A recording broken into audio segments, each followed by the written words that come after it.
Hello viewers, back to my channel. আজ আপনাদের জন্য নিয়ে এসেছি কাঁচা আমের ঝুরি মুরব্বা। এই মুরব্বাটি খেতে কতটা সুস্বাদু হয় সেটি আপনারা তৈরি করলেই বুঝতে পারবেন। এখন প্রচুর পরিমাণ কাঁচা আম পাওয়া যাচ্ছে, তাই এই রেসিপিটি তৈরি করে আপনারা সারা বছরের জন্য রেখে দিতে পারেন। চলুন তাহলে দেখা যাক কি করে তৈরি করব কাঁচা আমের ঝুরি মুরব্বা। কাঁচা আমের ঝুরি মুরব্বা করার জন্য আমি এখানে 4টা কাঁচা আম নিয়েছি। এই 4টা কাঁচা আম ওজনে 600 গ্রাম।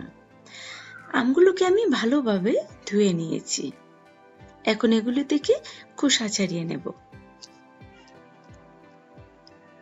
আমগুলি থেকে আমি এখন খোসা ছাড়িয়ে নিচ্ছি। খোসাটা ছাড়ানোর সময় খেয়াল রাখতে হবে যেন সবুজ অংশটা কিছুতেই না থাকে।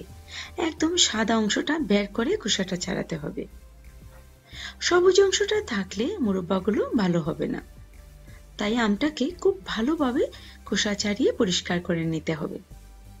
সবগুলো আম থেকে আমি সবুজ খোসাটা খুব ভালোভাবে ছাড়িয়ে নিয়েছি। এখন আমি এগুলোকে ঝুরি ঝুরি করে কেটে নেব। আমি আমগুলোকে ছুরি দিয়ে কেটে নিচ্ছি। আপনারা চাইলে বটি দিয়ে কাটতে পারেন। যে যেরকম করে সুবিধা হয় কাটতে সেরকম ভাবে কেটে নেবেন। তবে আমের ভর্তা করার সময় যতটা চিকন করে কাটা হয় সেরকম করে কাটার কোনো দরকার নেই, তার থেকে একটু মোটা করে কাটতে হবে। আলু ভাজি করার সময় যেরকম করে কাটা হয় ঠিক সেরকম ভাবে কাটলেই চলবে।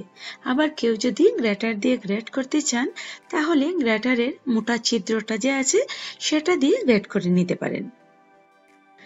আমি প্রথমে আমটাকে একদম ছোট ছোট স্টেপে আটি পর্যন্ত কেটে নিয়েছি। তারপর উপর থেকে টান দিয়ে ঝুরি করে কেটে নিচ্ছি। আমগুলো দেখুন একদম আলু ভাজির মতো করে কেটে নিয়েছি। এভাবে আমি সবগুলো আমকে কেটে নেব। সবগুলো আমকে কেটে নিয়েছি। এখন আমি এগুলোকে একটা বড় বোলে ঢেলে নিচ্ছি।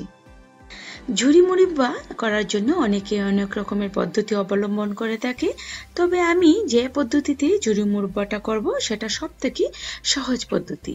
এতে বারবার ধুয়ে নেওয়ার কোনো ঝামেলা থাকবে না।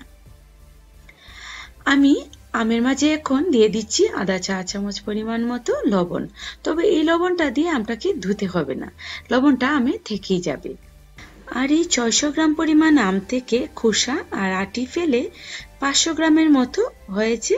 এখন এই 500 গ্রাম আমে আমি দিয়ে দিচ্ছি 250 গ্রাম পরিমাণ মতো চিনি। চিনিটাকে আমের উপরে দিয়ে একটা চামচ দিয়ে মিল করে ঝুরি করা আমগুলোকে চিনি দিয়ে একদম ঢেকে বোলটাকে একটা প্লেট দিয়ে ঢেকে 4 থেকে 5 ঘন্টা সময় রেখে দেব। 5 ঘন্টা পর ঢাকনাটা তুলে নিচ্ছি। দেখুন চিনিটা পুরো গলে গেছে। আমগুলো পরিমাণে অনেকটাই কমে গেছে, আর আম থেকে যে জলটা বেরিয়েছে সেটা চিনির সাথে মিলে একটা ঘন শিরা হয়ে গেছে। আমের ভেতর চিনিটা খুব ভালোভাবে ঢুকেছে, তাই আমের কচকচে ভাবটা দূর হয়ে গেছে আর আমগুলো একদম রাবারের মতো হয়ে গেছে। এই পদ্ধতিতে মুরব্বা বানালে মুরব্বা বানানোর পরও এই ঝুরি করা আমগুলো কিন্তু একদম আস্ত থাকবে, ভেঙে যাওয়া বা গলে যাওয়ার কোনো চান্স থাকবে না। আর মুরব্বাগুলো খেতেও হবে খুবই মজাদার। এখন আমরা চলে যাচ্ছি নেক্সট স্টেপে।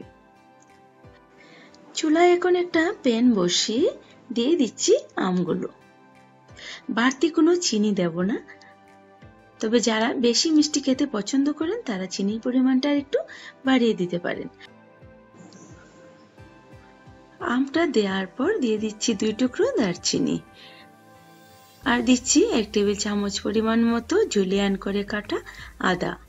এই দারচিনি আর আদার জন্য মুরব্বাতে একটা সুন্দর ফ্লেভার আসবে। এখন আমি একটু ভালো করে নেড়ে দিচ্ছি।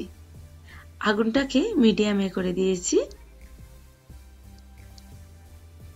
চিনিটা যতক্ষণ পর্যন্ত না ঘন হয়ে আটালো হচ্ছে ততক্ষণ পর্যন্ত আমগুলোকে জাল দিয়ে যাব। শিরাটা ফুটতে শুরু করেছে। আমি এখন আমগুলোকে নিচে থেকে উপরে আবার উপর থেকে নিচে এভাবে করে নেড়ে দিচ্ছি। শিরাটা আস্তে আস্তে ঘন হতে শুরু করেছে, আমের কালারটাও চেঞ্জ হয়ে আসছে। শিরাটা একদম ঘন হয়ে গেছে। আমি আর একটু সময় জাল দিয়ে নেব। আগুনটা এখন আমি কমিয়ে দিলাম। শিরাটা একদম ঘন হয়ে গেছে, একদম আঠালো হয়ে গেছে। এখন আমি আগুনটা নিভিয়ে দিচ্ছি। নিভিয়ে ঠান্ডা করে একটা বোলে সার্ভ করে নিচ্ছি। বেশ, তৈরি হয়ে গেল কাঁচা আমের ঝুরি মুরব্বা। এই মুরব্বাটা তৈরি করে খুব ভালোভাবে ঠান্ডা করে কাচের বয়ামে রেখে ফ্রিজের বাহিরে 1 বছরেরও বেশি সময় সংরক্ষণ করা যায়। ভিউয়ার্স, আমার আজকের রেসিপিটি আপনাদের ভালো লাগলে ফ্রেন্ড ও রিলেটিভদের সাথে শেয়ার করে নেবেন। আর যারা আমার চ্যানেলটিকে এখনো সাবস্ক্রাইব করেননি তারা প্লিজ আমার চ্যানেলটিকে সাবস্ক্রাইব করে নেবেন। আজ তাহলে বিদায় নিচ্ছি। আবার দেখা হবে অন্য কোনো রেসিপি নিয়ে। সে পর্যন্ত সবাই খুব ভালো থাকবেন।